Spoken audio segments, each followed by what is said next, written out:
Hey everyone, today we're going to speak about balance in life and what you can actually do to reach balance, and you'll be surprised that it's actually kind of the opposite of what you might think. First of all, thank you so much for clicking on this video. That means you're a real G. You're watching me instead of watching shit on YouTube, so really appreciate it. Thanks so much. You know, in life everybody always told me that balance is like the thing you want to reach where you are successful in all of the aspects of your life at the same time pretty much.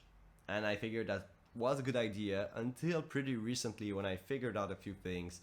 And if you know Hamza and his self-improvement videos, you might think that this might be a little bit similar to what he recently said, which is a shame because I wrote this video a few weeks ago and I wanted to speak about this subject, which I didn't, and now I kind of regret it because he made a video pretty recently about it and I was like, fuck, that's kind of what I was thinking too.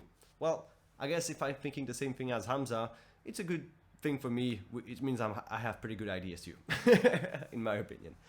But yeah, so everybody always told me that balance is really important and that you should reach it in all areas of your life. And if you know me and this channel already, you know that I believe there are 4 pillars when it comes to self-improvement, which is health and fitness, relationship and family, financial success, and purpose. So for me, what I thought was what you should be doing is having pretty much the same level when it comes to all of these pillars at the same point. And that might be true, but only for people that are really advanced in the self-improvement journey, that have been working on it for maybe 20 years or so. Because as a noob, as a new person in self-improvement, as someone that has been doing it for like 3-4 years, there's no way you can be really successful in all of these areas of your life because you are just like, you have a bottleneck of time when you want to work on these things. So you can just not be spending 10 hours a day on each of these topics and be really good into all of them. That makes a lot of sense. And when you see someone that has been working for like 20 years or so on the self-improvement journey and they are really successful in all areas of their life, in all 4 pillars in self-improvement, it's not because they just been working on all 4 at the same time for a long time and just increase over time like this. That's not how it works. The way they do it is that they go all in on one of the topic, one of the pillars. For example, they first create a really successful business and it takes them maybe 4 or 3 years to build it completely. And once they have a great running business, they can start to maybe increase when it comes to fitness. And, you know, they just work a little bit less on their business. They just maintain the level that they had, which is like spending a few hours a week on it. But then they go all in fitness and get a huge body. And once it's done, maybe they start working on relationship and family, and then they work on their purpose and things like this. But it's not at the same time. That's the really important thing that anyone should understand, is that you cannot grow in all areas of your life at the same time. You have to focus on one and let the other, you should keep them at maintenance, which is putting the minimum amount of effort for it to keep its actual level that it's currently at. And one way you can do to actually visualize what I'm trying to say with this entire like pillar things and how much time you spend on it is that imagine there are like 4 containers in front of you, each representing one of the 4 pillars of self-improvement.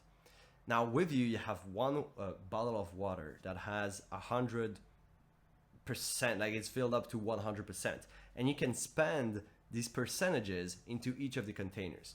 So what people say we should do is put 25% into each of the containers.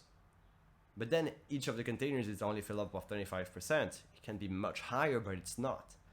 So what you should actually be doing is maybe put 75% into one of the containers that you are the most interested in at the moment, and put just a little bit at the bottom of each of the 3 that's still left. This goes completely against what everybody told me when I was younger, which is to live a balanced life. But now I understand that to live a balanced life in a few years, in actually a long time, you have to live an unbalanced life right now and get to a great level in one of the containers and then fill up the rest slowly over time. That's how it works. That's how people get really successful in all areas of their life. But now there was another thing that I was trying to teach you guys today. When you are trying to create success in one area at a time, you should spend at least, and this is like the strict minimum, I believe, at least 50% of your free time should be allocated to this one container. Now, if you can put more than 50%, go for it, because you're gonna grow way faster. And there's some sort of success threshold in each of the container. It should be filled up to at least 50%, but I would say the threshold is like 60, 70%. Even more of your time should go into this one container. And as soon as you hit the threshold of maybe working 75% of your time into one thing, that's when you see the biggest success you have pretty much ever experienced in one thing. And I experienced that a few times already in my life, but by complete accident, I was not aware that you should be doing this. For example, when I was a lot into fitness a few years ago, I was actually going to the gym like pretty much every single day, almost, with like one day of rest here and there, working my ass off like super hard at the gym. And when I was not at the gym, I was researching, trying to improve my program, see how I could improve my form, see like, am I progressing the right way? Am I trying to use the right weight? Am I doing the right intensity? I was like researching the subject.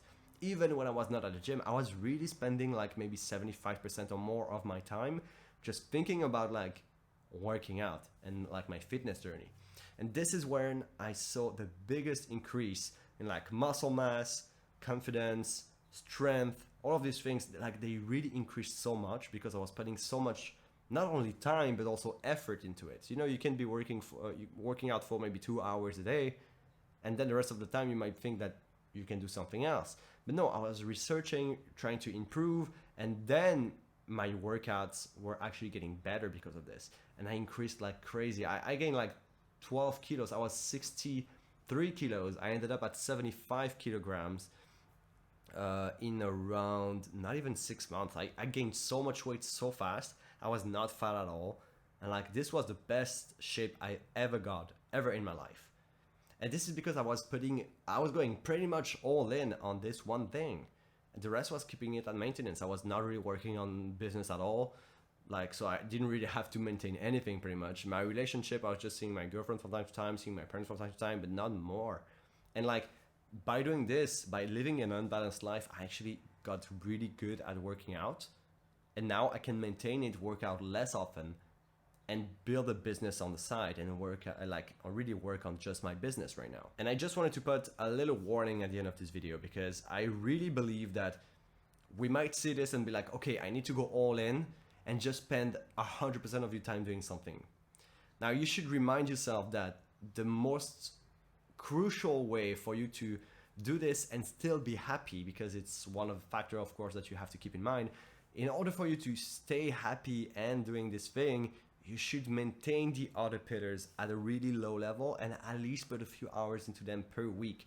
It's really, really important. And the reason is your mental health will take a hit if you work out. For example, if you only like work out 100% of the time, or you're trying to build a business 100% of the time, like these things get really like heavy on your head, and you want to also do something else. If you have a girlfriend, you have to spend a little bit of time with her. If you are building a business, you also want to put a little bit of time into this from time to time. It's really important to keep, that's where the balance like goes in your mind. This is when it's important for you to actually keep things balanced, even though you're only working on it a little bit. Because that's something where I struggle the most. Sometimes I just like, my girlfriend told me this already a few times, like, you're not taking care of me, you're not spending time with me. And I'm like, shit, you're right, I'm sorry. I should be maintaining the rest, but it's really hard to do so because you are so much focused on your goals. And this is a great trait to have, but it's also really important to understand that what you do in your life, it also touches other people. So if you're not taking care of your girlfriend, at some point she's gonna leave you. So just keep that in mind. You should be like thinking almost all the time into your goals and really go all out. But at the same time, you should keep other people happy too. You should also be working on your health. You should be also working on your mental health, seeing your girlfriend, things like this. These are really important to keep doing. So please guys, follow my advice, live an unbalanced life to reach balance later on, but keep the things that surround you at maintenance. It's super, super important. Okay, and before leaving, I want to remind all of you that I do one-on-one coaching calls for helping guys that have problems with like mental health and shit. So go in the first link in the description if you are interested, and if you need help with mental health, we can do one-on-one coaching calls together. And I'll see you guys in the next one. Bye-bye.